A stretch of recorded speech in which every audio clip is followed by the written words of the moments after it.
Not too badly. Obviously, a road to recovery from the incident to now. So we're well on target for Melbourne. That's the main thing. Obviously, we're focusing very hard on making sure that I'm in the best shape possible for my first Grand Prix at the start of the year. So testing is very much a stepping stone, especially this week. But the last few tests should be, very, very good for me, and I'm looking forward to driving the car. Yeah, no, we've tried several things to stimulate the healing and get the quality, I suppose, of the blood and everything very good to help the healing.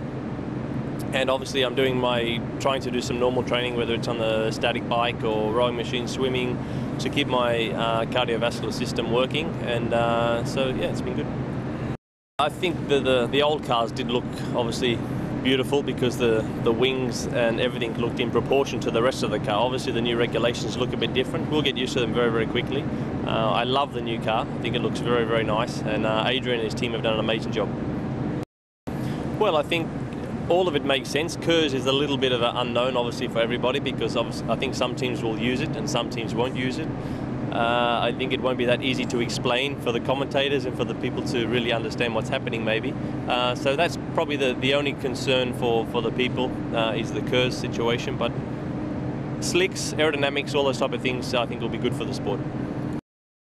I think the aerodynamics were the biggest effect, because they're a lot less downforce on the car, so the car is going to be different to drive. The slick tyres, of course, in the slow speed corners will give us a little bit of a change as well in how the car performs, but I would say mostly aerodynamics. The last few seasons has been fantastic. The racing has been incredible, and when you make such a big regulation change, I think that the cars will be a little bit more spread out from the front to the back of the grid, so I don't think it's going to be as competitive as it was in the last few years. KERS, obviously we can be in a position to overtake someone on a straight or put ourselves in a good position to then maybe pass someone on the brakes. Let's hope that it works in the way they want it to, so the racing is a little bit more exciting, but we have to see in practice, in reality terms, that that's going to work. We always have challenges as drivers to get used to new regulations, whether it's the groove tyres, whether it's the V8 engines, or every 2-3 years we have a big change for the driver to get used to. And it's going to be the same again this year. We have a huge change, so the driver has to adapt to the slick tyres, the new aerodynamics, the KERS, and that's our job. I'm going to drive on Wednesday and do some laps, see how we feel in the car, and obviously give a second opinion on the car, because obviously Sebastian starts, and then I will also drive some laps this week, and then we see how we go. If I feel happy, I'll do some more driving on Friday. Well, it can work both ways, of course. We have more time to develop the car before we actually, the research and development, goes into the car to hit the track, so that can help you. As long as the car is reliable and working very well at the start, obviously it puts a little bit more pressure on you because of that. If you can do that, then I think it's a good call. Well, obviously my experience, I think that obviously the continuity as well. I've been in the team for a while now. We know what areas that we need to improve on from our last few seasons. We've had some very good races last year where the team did very well, and also I was very happy with how I drove. And together, if we can do that again and work on the weak points that we need to adjust, then I think we can do very well. Of course, there's a big chance for a lot of teams to make a big difference on their constructors' positions from last year. I think the normal teams like McLaren and Ferrari obviously will still be very strong, but with us, we have a great opportunity to move further up the grid and get some very, very good results, and hopefully the best results that Red Bull have consistently got since they've been in Formula One.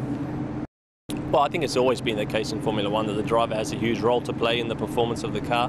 And again this year, we have new changes, many things to work with at the course of the race weekend, because we don't do so much testing, so there's even more pressure for the team and the driver to work out how to get the car working on a race weekend. So yeah, I say that this year is still, again, a very important year for the driver.